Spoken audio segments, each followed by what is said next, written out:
Today, I want to speak on the subject matter of shifting your center.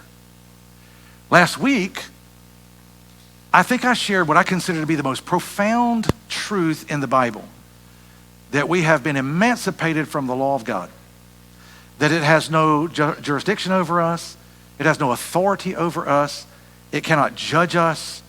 We are released from all of that through the person of Jesus Christ. How amazing is that?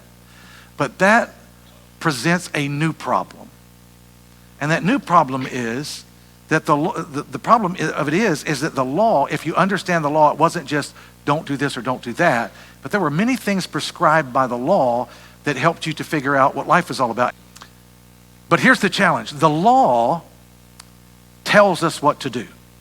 So in the law, the law subscribed to the nation of Israel how they should live and how their life ought to be. So they knew when they had to make a sacrifice for something. They knew what days they made the sacrifice, which was pretty much daily. They knew that there were special times of the year, Yom Kippur, where they would do one major sacrifice. There were festivals that took place. There were celebrations that took place. There were all those kind of things. There was daily, weekly, monthly, and yearly, different kind of things that were happening. And guess what? When the law and the temple went away, where did all that stuff go? It went away. I want you to try to imagine today if I were to tell you, hey, I just want you to know you no longer ever have to come to church again. And there will no longer be Christmas, Easter, Thanksgiving, Halloween, 4th of July, Memorial Day. All holidays are null and void. They're all done. You don't ever have to come to church again. You never have to come to worship again. If I were to say that, and you're free from it, and you're not judged for it, Christ has freed us from all that, you know what your next question would be? Well, what do we do now? Because we don't know what to do, right? And you start to lose sight of certain things. So if you're retired, when you went to work, you knew what day it was. You knew what time it was. You knew what holiday was coming up. You retired. Now you're not sure what day it is. Sometimes you get up and you're getting ready for church and you're like, it's Wednesday. You're not sure because you start to lose some of that stuff. So when I told you last week that you have been emancipated from the law was done away with 2,000 years ago. When that happened, now we're like, well, okay, if we're not going to beat ourselves up over what we're not supposed to be doing, what we've been condemning ourselves over and worrying about whether we're qualified before Christ or not, or whether God's going to let us, if all that's done, well, what do I do now? How do I live now as a believer? If I'm not just trying to behave, if it's not about behavior, then what is it about? What do we do? Well, I want to try to help you with that today. I really do. It's not about behavior, it's about your center. And we'll talk about it. But before I talk about that, I want to eliminate, if I can, kind of hand in hand with last week, I want to eliminate a thought process that I think has really hurt the church. I think it's hurt the ministry of the church, not our church, just church in general, but hurt church people. And that is our ideology of what it means to be a believer, a saved person. Somewhere, somehow, we got this idea that we became perfect when we got saved. And that now we live perfectly. And so when the world ever sees a believer do something wrong, man, are we ever judged? I mean, we're just beat up. I can't believe, and he's supposed to be and church people said, they're supposed to be saved. They got saved. Like, look how they're behaving. And we don't understand what this thing is all about. So I want to give you an illustration to put in your head, to carry with you, that hopefully will help you some, okay?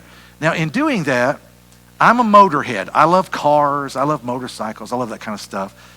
And since almost all of us drive a car or something, you should be able to relate, okay? So here's what I want you to think about. This is 2026. Have y'all seen any of the new 2026 models that are out there that are like really, really nice?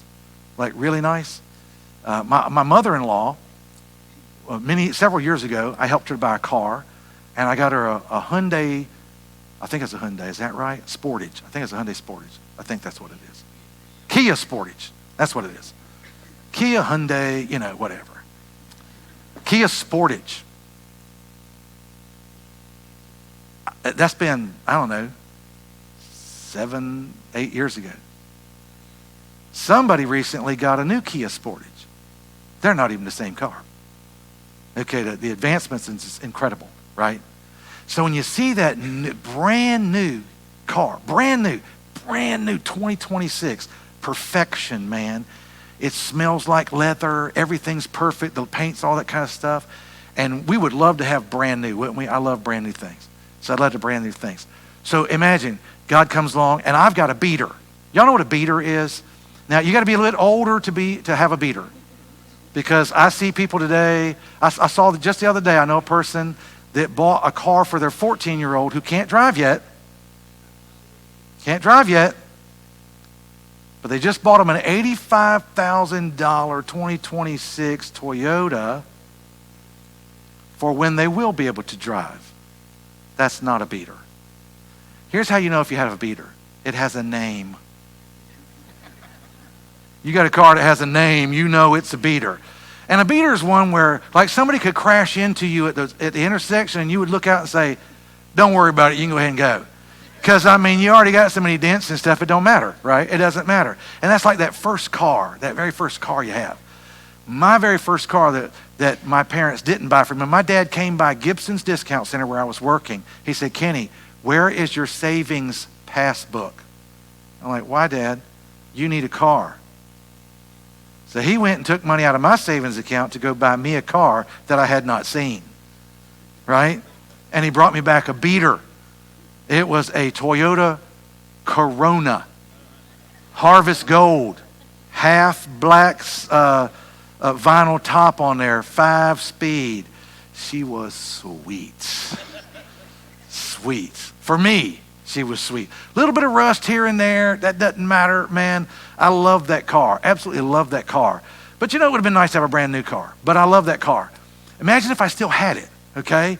This is like a 1971 car. So imagine if I still had that car. It's old, man. It's beat up. The paint's peeling off. The vinyl top is all dry, rotted out. The seats are torn. Where you're shifting the gears, the gear shifter knob, half of it's rubbed off. You can't see the first and second. You can still see third and fourth and fifth and reverse, but you know, first and second, they're all burned off and stuff like that. And God comes. He says, hey, Kenny, I want you to know something. If you'll let me, free of charge, my son's paying for it. My son's paying for anybody wants to do this, he'll do it. He wants to redeem that car for you. Like, seriously. Now, you know what I got in my head? In my head, I've got, what's those car shows? Texas Metal, and, you know, where they take your car and they totally redo the whole thing and it comes back better than new. That's in my head. Yes, God, I want you to renew my car. So he takes it for a week, right? Takes it for a week. Comes back, sitting out in my driveway. I'm blindfolded. And I walk out and it's like, that's the same car. It don't look any different. It's got the same rust, the same dents, the same paint, the same dry rotted vinyl top. The seats are torn up. The shifter knob is all rubbed off. The back bumper's falling off. Headlights don't work. Like, it's got 300,000 miles on it. What'd you do? He said, crank it up. Fire that thing up and she's purring like a kitten. He said, put a new motor in it. Perpetually good. Perpetually good. It'll never leave you stranded. Perpetually good. That's it? You put a new motor in it. Yeah. Well, what about the brakes still don't work? When I shift it in gear, it grinds. The synchronizers are messed up in there, and it grinds up. And sometimes I have to hold it in second gear to pop out. And you ever drove a car like that? Yeah, it pop out whenever you're driving. He's like, yeah, but that engine will just run forever. Like, now listen, if you want to fix that other stuff, I'm gonna leave that part up to you, okay? I'm gonna leave that part to you. And I will say that the transmission, boy, you really need to fix that transmission because the engine, good, really good horsepower, but a good engine with all that horsepower that can't put that horsepower on the ground, not really a great car. The transmissions were like the key piece to get that engine power to the ground. So we probably should focus some time on your transmission, but I'm not going to fix it for you. But I'll show you how to fix it, but you're going to have to do it. Okay? That's called I'm saved. Because here's what God said to me. Hey, Kenny, if you let me, I'll redeem you. I'm like, okay, sweet. So, you get saved and you're like, I'm perfect now, man. Everything about me is perfect. And he said, whoa. Look in the mirror. Like, wait a minute. That's that same old beat up body that I looked at last night. What's wrong with that? And I'm still thinking the same. There's not a single thing in my head that's changed. What's going on? My hip still hurts. My knee still hurts. When I get out of bed, I got to stop for a minute and do this. I'm not dancing. I'm gaining my balance. Make sure I can walk, right? You don't want to get up too fast in the middle of the night because you'll pass out, right? So it's like, God, you didn't fix any of that. He said, did you check your heart? Good heart. Good heart. Good heart. Oh, good heart. That heart's going to take you places. That heart loves me. That heart loves other people. Good heart. Good heart. Yeah, but I still think they're a bunch of idiots. That's that transmission. That's that transmission. If you're going to take what's in this good heart and get what's in that good heart and get it down and get some traction in the ground, you're going to do a little transmission work. Romans 12:2. You need to be transformed by the renewing of your mind, and you're the one that's got to renew the mind. The reason you got all this high power energy, but you can't get it to the ground and into your hands, you refuse to renew that mind. You got everything you need. You just need to fix the transmission. So you're not going to be perfect because the car is always going to be a beater. Now, I'll give you a brand new one later on, later in life, I'll give you a brand new one. But not here. Not here. If we thought about our Christian life that way and we understood that we are not perfect and we're still all driving a beater around and that our transmission is under constant repair, we're always still trying to fix it little by little by little, and we got rid of the behavioral side which the law brought, you can now turn your attention to the purposeful side of why God put you here in the first place. As long as you're focused on behavior, you'll never find your purpose because you'll always be worried that I'm not doing right, I'm not good enough, I'm not accepted. Once you understand there isn't good enough, there isn't behavioral issue, it's not that, it's do this. This is what I need you to do. So we now need to shift today, to shift over to that, so that we can discover, well, what do we do now since we're not worried about behavior? Doesn't mean we're not to behave, but internally, if we'll let God begin to make these shifts, our behavior will come along behind. It'll follow. It will follow. We never lead with behavior. Behavior always follows our mind work. It always does. So there's some shifts that I want to help you make today. In starting it, I want you to, first of all, I just want to give you what it looks like if you were to live a God-central life, okay? But now in living this God-central life, let me give you an illustration also to help you see where I'm at today. I thought about bringing one up here, and bring it, but I was like, nah, you guys can visualize this in your head. You know what a pendulum is? I got a string, I got something heavy at the end, you can swing it back and forth. Well, let's take the string off and let's turn it into a pretty healthy elastic band with a weight on the bottom of it. We're going to hang it on a pivot point right here, and that pivot point is me. So here I am, and it's hanging down, and it's at rest, and everything's good. I mean, no problem. So this is called self-centered. When I talk about being self-centered, I'm not talking about attitude. I'm talking about a position. So please hear me. I'm talking about your positioning. So when I say self-central, I see from this place that way. I don't see from your spot this way. I don't see from your perspective. I don't see from God's perspective. I see everything through the lens of my perspective. I am self-centered. I'm not talking about being bad. I'm just talking about my position. So the pendulum is going to illustrate that self-centrality. So here's where it is, okay? Are you with me? Good. Church.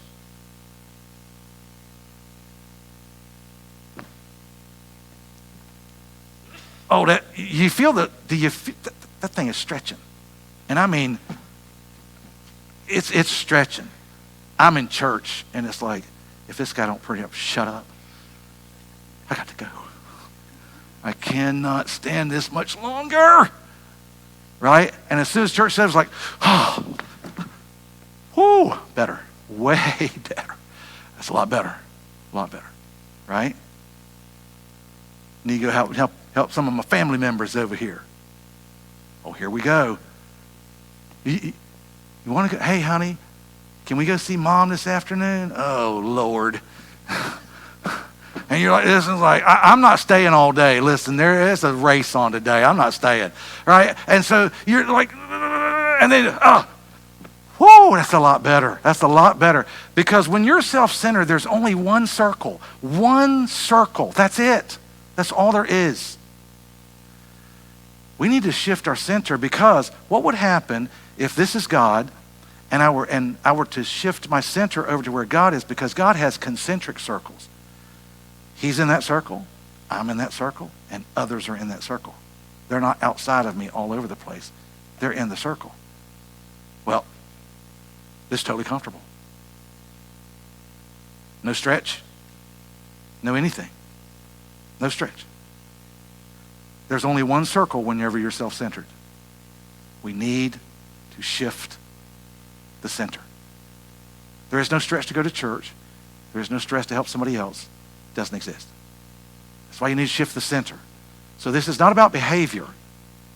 This is about your centeredness. So let's talk about it. What would life look like if God were your center? That's the first thing I want you to see. What would it look like if God were your center? It starts out with an awareness. It starts with an awareness. There's much I have to share with you in subsequent messages. But for today, here's some shifts you'd have to make. Number one, here's what it would look like. We're not making a shift yet. Here's what it would look like if we were already there. We would live in a conscious awareness of God and others and ourselves. In Matthew chapter 22, that I ask you to turn to in verses 37 through 40, Jesus was confronted about what's the greatest commandment. They were not trying to find an answer. They were trying to devalue him and defame him. But nonetheless, here's the answer he gave. He said, here it is. You shall love the Lord your God with all your heart, with all your soul, with all of your mind. This is the first and great commandment. And the second is like it, that you would love your neighbor as yourself. As yourself.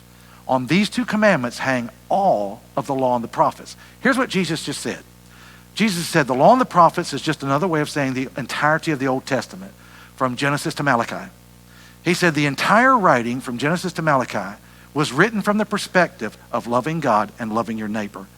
In other words, when you look at the entirety of the Old Testament, you'll understand what it looks like to actually know how to love God and how to love your neighbor. That's how it was written. And so that is the umbrella passage over the entire Bible, literally. And when Jesus came, he says, I'm actually going to modify, now that I'm here and something's changed, I want to modify that second commandment. I don't necessarily want you to love others as you love yourself. I want you to love others as I have loved you. And so he elevated those passages up there. So we have the umbrella over the entire scripture of loving God and loving others. But in doing that, you would have to have a very significant awareness that there is a God, that there are other people, and that I too am on this planet, and that God's concerned about me. But he puts it in an order. God first, others second, you third. Doesn't mean you throw yourself away. It just means that you're third in position. So we need to live in an awareness that there are other people around us. Do you guys live in that awareness? I want you to think about this. When we go to certain places, we don't live in that awareness, right? Here, I tell my staff all the time, we have a set of staff cultures that are in the office, and one of the things that's on that culture, one of the staff values on that culture is that if it's personal, it's a problem. It's one of our staff cultures. If it's personal, it's a problem. It's one of my biggest cultural things that I press all the time. Why? Because not everybody fits what one person likes. So we need to find what fits the largest amount of you in here. When we choose a temperature for this building, we choose a temperature that would reach the largest number of people in here, not a single person, because we know we don't hit it. For some of you, it's too cold. Some of you, it's too hot. And there's no way to make it just right.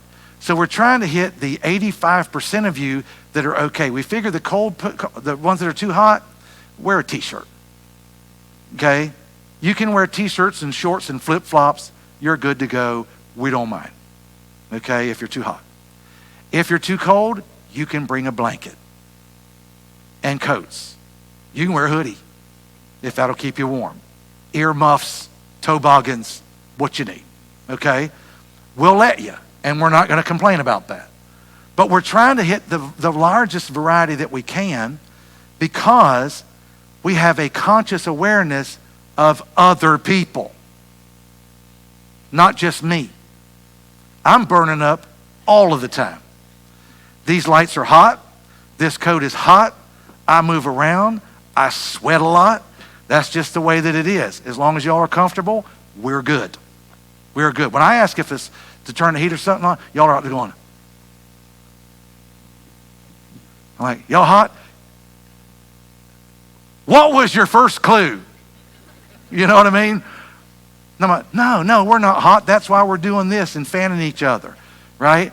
So then I will say to the back, hey guys, can y'all adjust the temperature a little bit? And my temperature guys are like, it ain't hot. It ain't hot. I'm like, I don't care whether you think it's hot or not. It matters that they think that it's hot. Why? I have an awareness of others. An awareness of God. We want you to be able to hear from God. Pretty hard to hear from God whenever you're fanning yourself. Or if you don't know if we're taking care of your kids. That's why we have a kids ministry the way that it is. Why do we got to fill out all that paperwork? I want you to know nobody's stealing your kids while you're over here. I know you probably wish somebody steal your kids sometimes, but we're not going to let that happen. Okay? So we want you to know that. You got to live that way with that awareness. Number two, you need to live in the constant awareness of the presence of God. The psalmist wrote it this way. He says, I have set the Lord always before me. And because he is always before me and sits at my right hand, I can't be moved. Many of us don't realize that God is everywhere. The Father, the Son, the Holy Spirit, one God manifested in three different persons. They all have the same attributes. One of the attributes of God is he is omnipresent, meaning he is everywhere all at the same time. We don't always know that. We feel like that he's in the building, but we don't feel like he's somewhere else. You know how whenever you get in the car and you were like super smiley in church, and then you get in the car and y'all fussing at each other and yelling at each other like you didn't think God's in that car. He's in the car. He's in the car with you, right? Now, I know that we don't believe that God is here, and here's how I know. Listen to our prayers. Here's Christian prayers to the omnipresent God, who David the psalmist also said, Lord, if I make my bed in heaven, you are there. If I make my bed at the bottom of the ocean, you are there. He said, if I make my bed in hell, in Sheol, even there, you're there. I cannot get away from you. You are everywhere. So here's the Christian prayers to the omnipresent God. Father, we ask you to come and be with us in service today. We ask you to send your Holy Spirit. Where's he sending him from, and where is he coming from, since he's already here? We actually don't think he's here. We don't think he's with us. Everywhere. Got to behave in the church building. Can act like we want to in any other building. Oh, he's there too. He's there too. When you leave this building, it's a gym. It's just a gymnasium. When you're here, it's a church. Because this isn't a church, this is a building. You are the church. You are the temple of the Holy Spirit. He resides in you. That's why it says, you are the temple of the Holy Spirit who dwells in you. Do you realize he's in you? He's always there. If you were God-centric, you would have a keen awareness. Man, God is everywhere. I have to be reminded of that in my car sometimes. It's like, God's like, what'd you call that person? I called them a blessing to me, Lord. They were blessing me today. Well, bless their heart. They're going a little slow this morning. Listen, I left my house this morning at 5:30. Who is up at 5:30 on a Sunday morning in Leland on the I-140 on a Sunday? Only preachers. Except for that one person in my neighborhood that decided to follow me from the front. You ever had somebody follow you from the front? You know what that is, don't you? Everywhere you're going, they're going too. And they're going to make sure they go just so you can't get around. Till we hit the I-140. And then the Lord blessed me. Number 3, you got to live in the clear awareness of the true God. Hebrews 11:6, but without faith it's impossible to please him, for he who comes to God must believe, number one, that he is, and number two, that he's a rewarder of those who diligently seek him. The true God. You can't be having an awareness of this make-up God that you guys have. You know, not the one that you got from Hollywood or from TV. I'm talking about the real God. Like he really does exist. There are a lot of believers that I believe are saved. I don't question your salvation, but sometimes you have a hard time. Is God really real? You're not like really sure. And I get that. That doesn't mean you're not a believer. There was a person that God helped and he said, Lord, thank you. And he said, Lord said, I'm helping you for your belief. He says, God, thank you so much, but now help my unbelief. So we all struggle with unbelief in various areas. I don't too much anymore. But he says, you got to believe that he is. You got to believe in that real God that is. But then secondly, the God who is a rewarder. So many times I hear Christians, and you guys think that God is just waiting for you to do something wrong so he can zap you. You know how I know that? Your parents will say, you better watch out. God's watching. God's watching you. You better hope God don't get a hold of you. Right? Let's translate that. I want to translate that different. I got one son. My son's in school, right? What if I were to say to Andy, Andy, I hope you do something in school. I hope to goodness you say something to your teacher so that when you get home I can beat the life out of you. It's one of my great joys. I like it when you do wrong stuff because then I get to beat you. And I like it. What would you think of me? Right? Y'all be turning me in. That's what you think of God. Oh, he's going to get you. He's going to zap you. God says you need to believe that he is, and he's actually a rewarder of those who diligently seek him. He didn't say behave. He said seek him. Right? Don't you love it whenever your kids come seeking you out? Don't you love it when your kids want to be with you? How awesome is it? Now, I realize that whenever you first raise them, sometimes it ain't so much fun. But my son is like, I'm not sure how old he is. 38? Babe? Is he 38? He's 38. My son still wants to be around me. I love it. I eat lunch, dinner with him every Tuesday, and we bowl together every Tuesday. And he still wants to. And man, you talk about, I don't care where he wants to eat. I don't care how much it costs. I don't care what he wants to do. I don't care. I don't care how we bowl. I just love the fact that I'm around him because I love him and I want him to be around me. It doesn't matter whether we bowl good or not. By the way, last Tuesday night, he bowled a 300. It's a perfect game. He bowled a 300. Man, I'm out there. I'm recording that bad boy. And I'm showing it around to everybody because I'm proud of him bowling the 300. Just because. That's how God is with you. He's a rewarder. And by the way, our rewards don't come in this life. Not a single reward comes in this life. One of the reasons that we struggle with self-centrality is that we want it now. And God says your reward, no reward for the believer comes in this life. Your reward is reserved to a day way out into the future. It's called the Bema Seat Judgment of Christ, when all of us will get our rewards. But down here, nobody has gotten their reward. In heaven, nobody has received their reward. Nobody. Because they have to wait until we're all done to know what is the full measure of what your impact in the world was supposed to be, and then you will get your reward. You're like, well, wait a minute, Pastor Kenny, I've received reward down here. No, you haven't. That's just the law of sowing and reaping. That's how the world works. Doesn't matter who does it, it works. You do good, good will come back. You do bad, bad will come back. That's just, and it's proportionate. Reward's not proportionate. How is reward proportionate? You've been watching the Olympics? What's the distance between the silver medal and the gold medal? 1/1000th of a second? A fingernail? A hair difference? And it made the difference between gold and silver? That's a reward. That's not an actuality of what happened. And in a split second, a bad performance, and all of a sudden, a lifetime's worth of work wiped away because you fail on a performance or something. We saw that happen this week, right? So the reward is different. And you're like, I don't have any rewards. You'd be surprised at the rewards you have. Once you have a God-central way of thinking, you begin to realize, wait a minute. God said, if I offer a drink of water in the name of Jesus, there's a reward for that. If I share the gospel with somebody, if I help somebody, if I'm kind to somebody, if I have kind words to somebody, if I forgive somebody, there's rewards that are out there, but we don't get them here.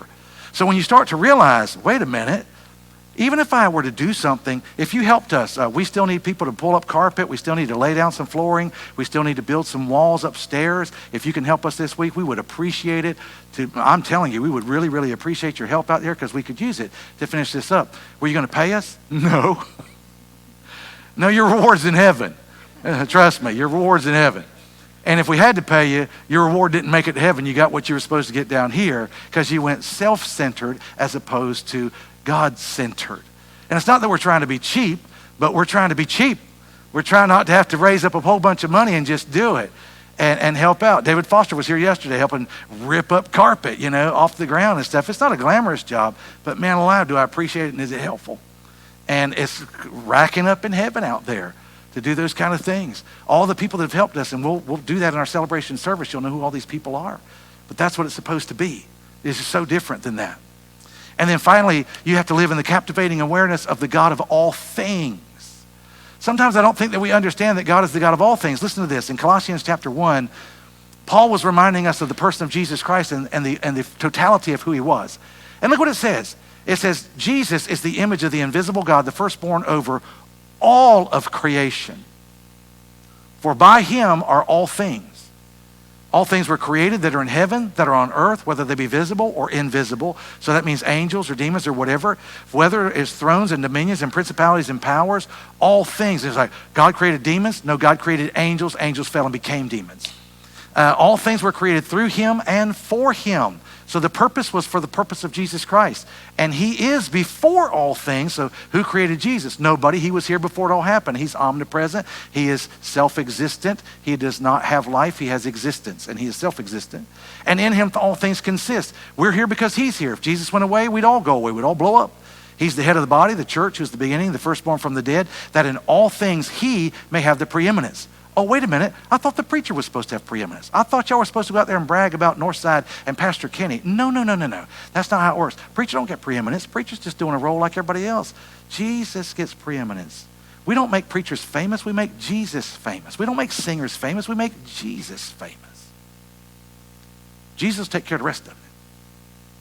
When you're God central, it doesn't matter who gets the credit. Doesn't matter. If you're looking for credit, you're losing reward. You're losing your reward. We want to put ourselves in the centrality of God and allow him to do those things. So that's what it would look like if we kind of shifted over. But now, how do we get there? Because we're not thinking that way right now. How would we get there? Secondly, I want you to see what it takes to shift your center. What does that actually look like? What would shifting that do? Well, what you're going to have to do is you're going to have to reorder your life centrally around Jesus, around God, I should say, centrally around him. Freedom from the law created an empty space in our life, and that empty space has to be filled in. There's a parable that Jesus taught about a home that had a demon in it. The demon was exorcised out. The person came in, swept the home clean, and that's all they did. And then what happened was because the demon came back, found the home was empty, he said, oh, they've cleaned it up. And he went back and got 7 more friends, and they came back in. He said, and the condition of the house was worse afterwards than it was from the very beginning. And the point of that parable was this. Typical Christians, here's a typical Christian testimony. Now that you're saved, what was your life like? And here's what we're going to say. I don't do this anymore. I don't say this anymore. I don't go here anymore. I don't eat this anymore. I don't drink this anymore. I don't watch this anymore. I don't go here anymore. And then my question is, well, what do you do? Do you do anything? Like anything? Is there any of your life that you live? I haven't really thought about it. My Christianity is about everything that I quit. Well, what did you start? Why? What do you mean? See, we don't realize that there's more life out there for us. So we got to start making some shifts to fill in, because if you don't, did you know, and I know that we don't understand this because we have this perfection idea. We don't realize we're a beater riding around with a brand new heart. But we have this ideology that we keep emptying ourselves of everything. And in emptying ourselves of everything, we really don't ever explore what can a Christian do and what should a Christian do. And when we don't, our house is open to anything. Our house is open to everything. And we can actually be worse as a Christian than an unbeliever ever thought about being. We know more about sin than the sinners because God has explained sin to us. Let me ask you a question. I'm an amateur computer guy. I know how to turn it on and run programs. I don't know how to program a computer. I don't know how to go in behind the scenes. I don't know how to set up the networks and stuff like that. Who's more dangerous to a computer, the dummy like me or the computer expert? Oh, that computer expert can get in there and do all kind of crazy stuff that I could never do. I don't know how to do it. Who's more dangerous? The unaware sinner or the Christian that knows sin inside and out because we're believers and we've studied it? What can we do to cover it, to hide it, to expand? What can we do? Oh, we can be so much worse. So much worse. So you got to put something in its place. You got to put something in its place. But in order to do that, we got to shift our center a little bit. So let me give you 4 things you need to shift. These are essential. 4 essential things that you're going to have to shift if you're going to change. Number 1, your identity center must shift. It's got to shift. Your identity center. What is that? Whoever names you or whatever names you rules you. It rules you. Let me explain. Your identity is the silent architect of your life. Information doesn't change your life. Identity does. I can tell you all kinds of information. That doesn't mean you're going to change anything. But whatever you think you are will change everything. Have you ever met, and I'm not picking on anybody, and I'm not pulling up political agendas. I'm using stuff that you're aware of. Have you ever met a person who identifies as a homosexual that doesn't act like a homosexual? You ever met a heterosexual that identifies as a heterosexual, says, I'm a heterosexual, I'm a full-blooded man, that doesn't act like that? Have you ever met a person that says, I'm a girl that doesn't act like a girl, and a guy that doesn't act like a guy? A person that says whatever they are that don't act like it, because identity is what defines you.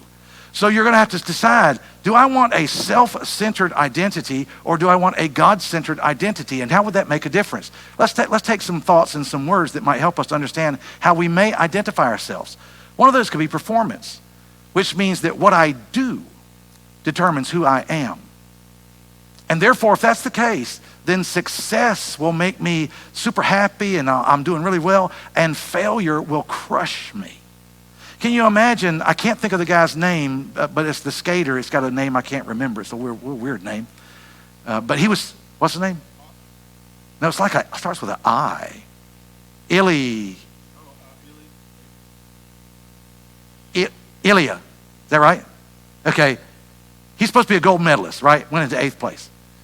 So if he's a skater, that 8th place will crush him. If he's Ilya, who skates, it won't. But if he has to be the world champion skater, it'll crush him. If he just has to be Ilya, and he likes to skate, and he got the privilege of being in the Olympics and competing in front of everybody, then he'll be fine. He'll come back again, and he'll be fine. But if that's his identity, then that's a problem. That's a serious problem. And I want you guys, just hear me. I don't have time to expand on it.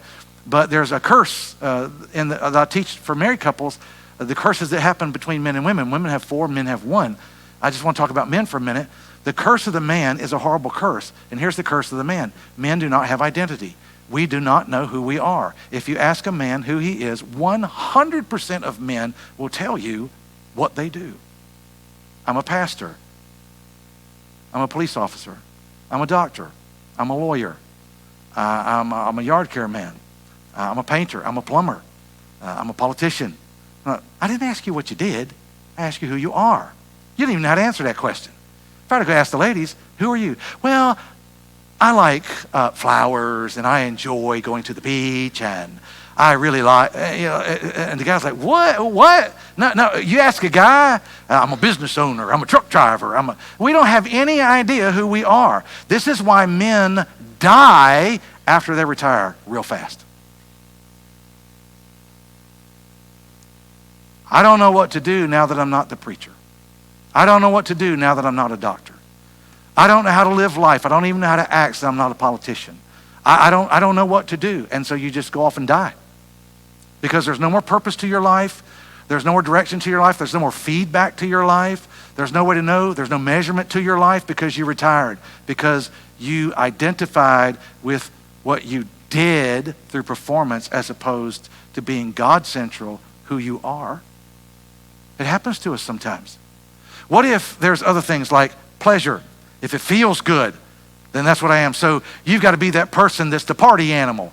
You got to make sure that you maintain being the party animal. You were the party animal in school, and when the 10-year reunion came around, you had to continue to be that party animal because that was your identity. You were the person that got the most drunk.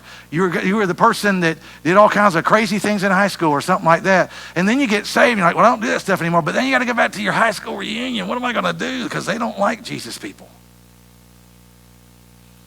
I went back to my 10-year reunion as a believer in Jesus Christ, man. I was a witness. They're like, we need to get away from that fool. But I didn't care because I had a different identity. What if pain is your identity?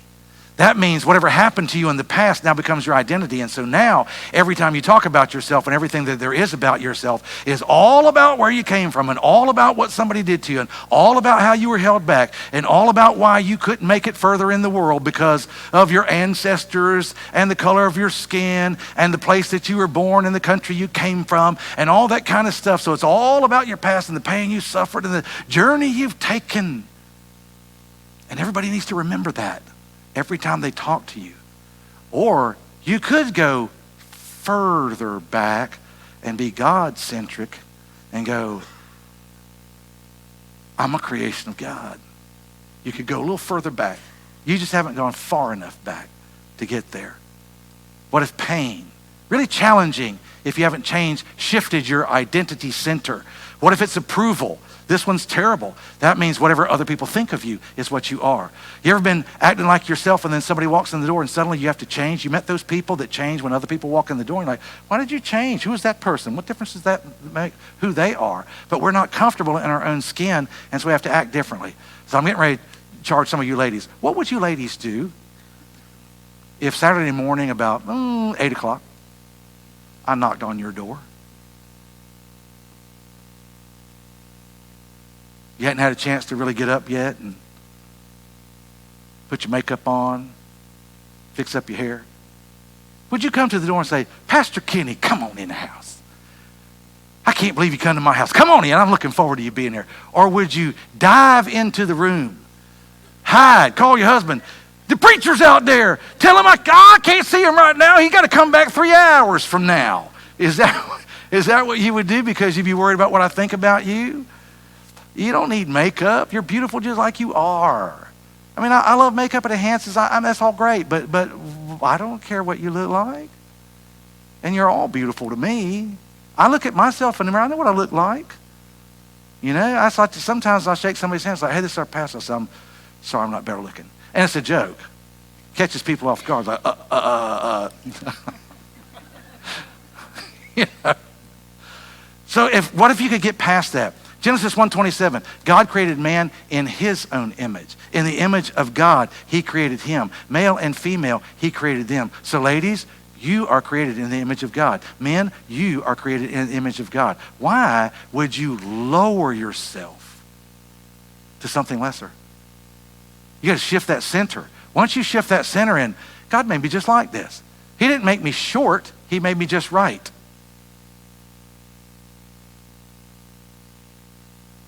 He made me just right for what he called me for. I'm just right. I'm neither short nor tall nor fat nor thin or whatever. I'm just right. I am perfectly what he wanted for doing what I'm doing. That's what he wanted. And when you get that kind of a God central situation, things change dramatically, and then the whole world is not your audience that you have to perform for every time that you get up. In 2 Corinthians 5:17, he says, therefore, if anyone's in Christ, he's a new creation. Old things have passed away. Behold, all things have become new. So I am what God created me to be and what Christ redeemed me to go ahead and become. That's who I am, and that's who you are. If you can get that identity shift, life will change. Secondly, there has to be also a security center shift. In other words, self-centeredness most of the time is not something that's evil or bad. It's safety. I'm afraid of what's going to happen to me if I don't protect myself. Most self-centered behavior is not arrogance, it's anxiety, it's fear, it's those types of things. And Scripture says that our safety, our security, our protection belongs to God. Listen to what the psalmist said. He says, my soul waits silently for God alone, for my expectation is from him. He is my only rock, and he is my salvation. He is my defense, and so I shall not be moved. I'm not worried about what happens in the world out here. I'm totally comfortable with what goes on in my life. What's going on? Like people in the world, like, oh my goodness, what's happening out here? What's going on in the world? 2 Timothy chapter 1, verse 7. God has not given us a spirit of fear, but of power and of love and of a sound mind. Why would God say he's not giving us a spirit of fear? That's the majority attitude of most people. We're afraid of everything. Have you heard what's happened in Iran, Iraq, Afghanistan, China, Russia, Australia, Canada, what's going on in Venezuela? And it's like, why are y'all down? I live above that. I know what's going on out there. I'm totally aware of what's going on out there. Here's the question. I don't know why God's not doing something about it. I do. I know exactly why God's not doing something about it. Does God not know what's going on in the world? Of course he does. Then why ain't he doing anything about it? That's a good question. Let me answer that question for you. Jesus, whenever he came, he was talking to Peter. He said, Peter, who do men say that I am? Well, some say you're Elijah. Some say you're some prophet. Who do you say I am?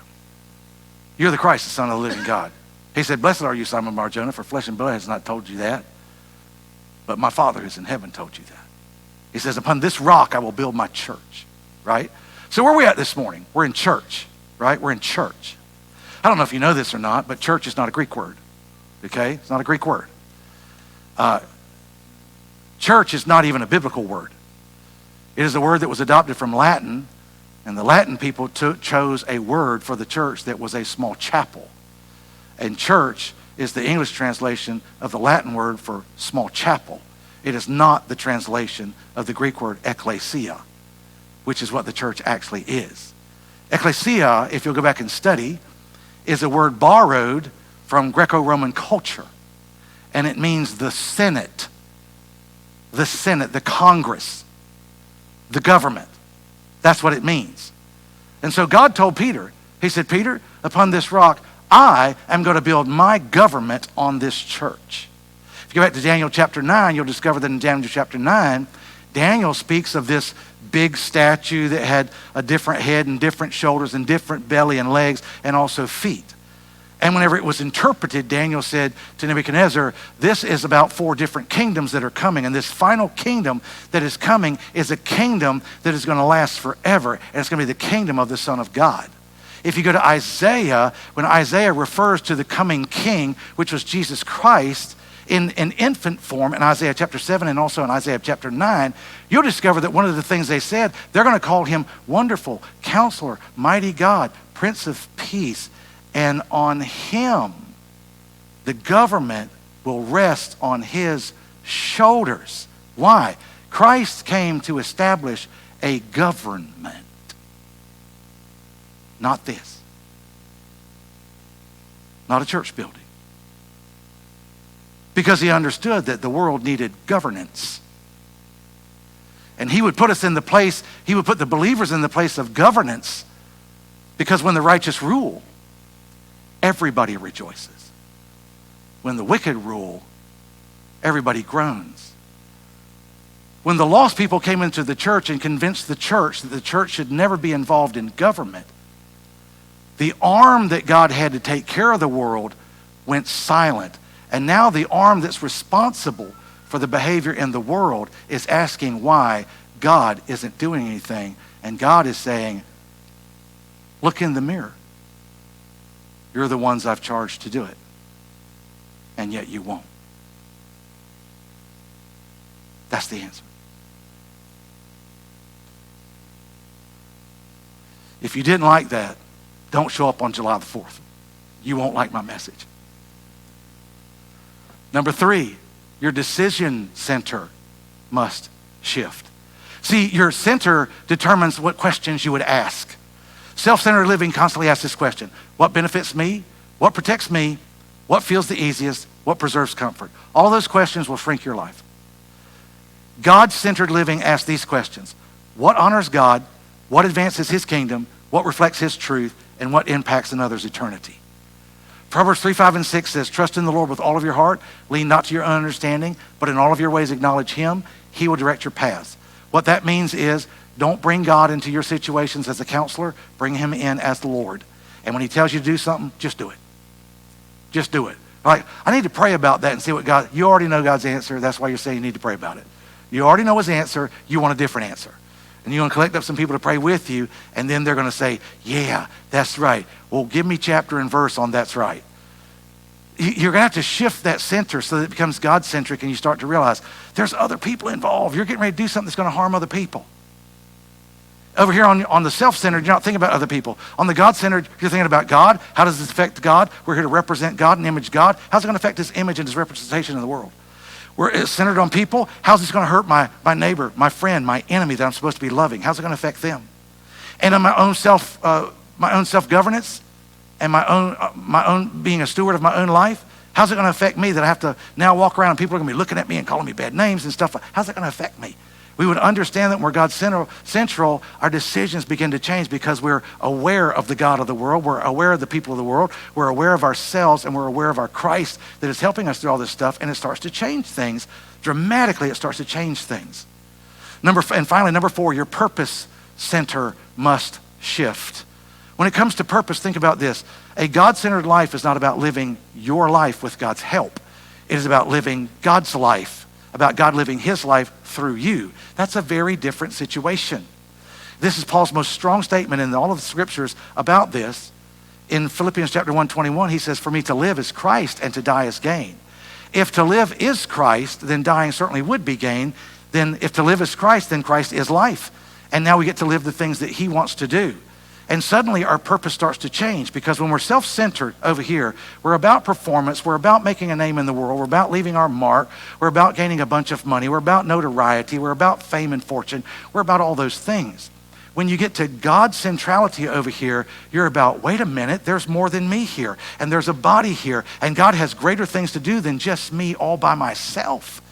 And now I need to join hands and lock arms with the body. And what can we do for the entire world? Now I'm starting to see my purpose. Now that I've gotten away from my behavior and I've gotten away from my own marketing fame, I can get over here to my God-given purpose, my God-given drive, my gifts that God has given to me, and I can start living out my life. I can stop thinking about, I don't like this thing called church. I don't like to be out here. I'd rather be alone. I don't believe in this stuff anymore. That is self-centered.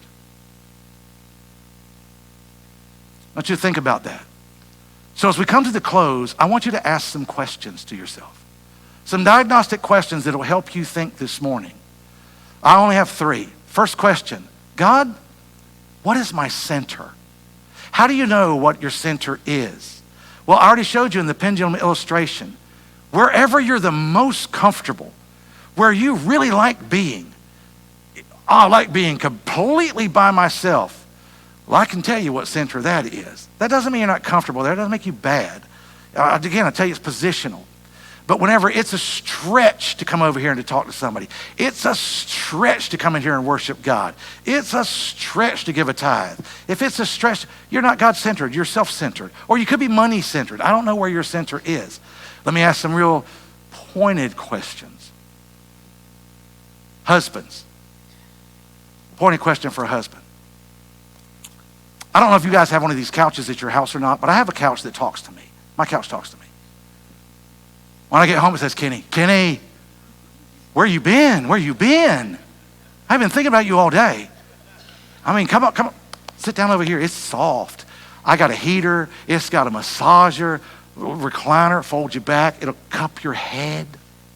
Get in here, man. And when I get in that recliner, it says, oh, feel it. Let me rub your back.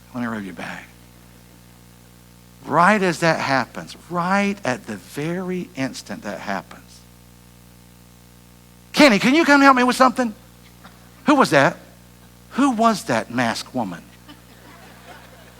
Now, prior to getting in that chair, I said, hey, babe, I'm getting ready to get in the chair. Do you need anything before I get in the chair? No, I'm good. Okay. I get in that chair, and that's perfect. Got my TV on just right. And it's like, hey, can you help me with this? Do you say, what? If you say what, your wife is not one of your concentric circles. She is outside of your self-centeredness.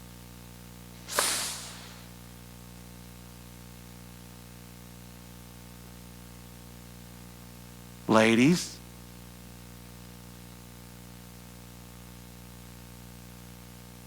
what's for dinner? Honey, I don't know what you gonna eat. I've been working all day too, taking care of the kids. I don't remember you saying what you wanted.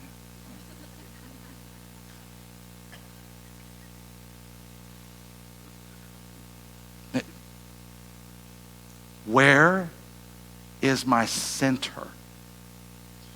Second question, who or what is my life orbiting around?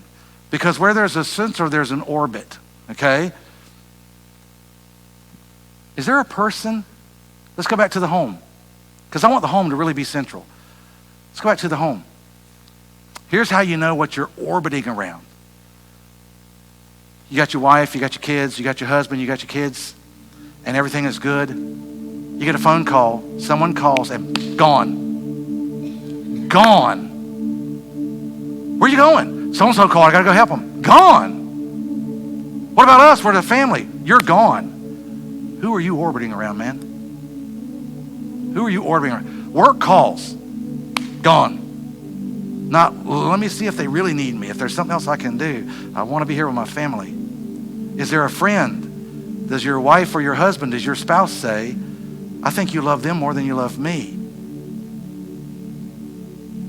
Who or what am I orbiting around? You really got to ask yourself that question, because over here on the God-centered world, God's going to say, you need to love me first. You need to love your neighbor as yourself. But when I pulled you together with a wife, she became one with you. Hey, parents, moms, dads, got your husband, your wife sitting here, spouse is sitting here, kid wants something, gone. Your kids take precedence over your spouse? Not supposed to. Not supposed to. In a God-central world, he made a husband and a wife to become one, not the kids. Kids are temporary. They're going to leave one day. They're going to be gone one day. They're going to hate you one day for a little while. You're going to hate them one day for a little while, okay? And it'll come back. It'll come back. It'll come back. But for a little while, where is your centrality? If there's circles outside of you, you're in trouble. You're not God-centered, because God-centered is concentric circles. And it'll never be stress, and it'll never be a challenge any other way. So final question, what is one thing that I could do that might help me to start shifting a center in any one of these four categories? Whether that be my identity, because be careful of identity. In any one of those categories, identity is really a big one. It really is a big one. How can I start helping myself in any one of these particular categories to start moving my center? God, give me just one of those things. And let me see if there's any possibility whatsoever that can start to shift this center. Because as you do, we're going to find the most incredible amount of life in a concentrically centered life.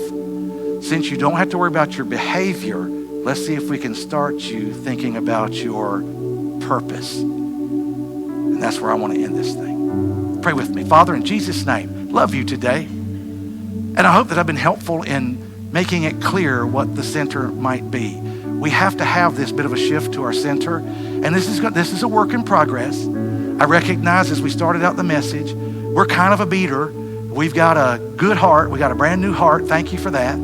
But we still got kind of a beaten up body, and our mind hasn't been totally renewed yet. And so we're just starting. So be patient with us, and let us not be looking at other people as not having gotten there. None of us have gotten there, nor will we until you come back. Help us to move away from judgment and start moving over toward our purpose, our goals, our impact that we can make in this world, expansion of your kingdom, and a greater ability to make you famous in this world so that we would see more people to be saved and see their lives begin to change and to be recentered. I trust that you will do that. For those who don't even know you, their first step is to trust you as their Savior. We have a tent outside with a blue top on it that there will be manned out there, and someone would be glad to help people that have questions about their salvation. Online, there's a QR code that'll pop up about now, and they can click on that, or they can scan it with their camera on their phone. It'll take them to a video so that we can help them. Lord, I pray that you'll give us the privilege of being able to do that. Thank you for this day. And Father, I pray that we'll begin this migration from ourself to others. We'll give you praise for it in Jesus' name. Amen.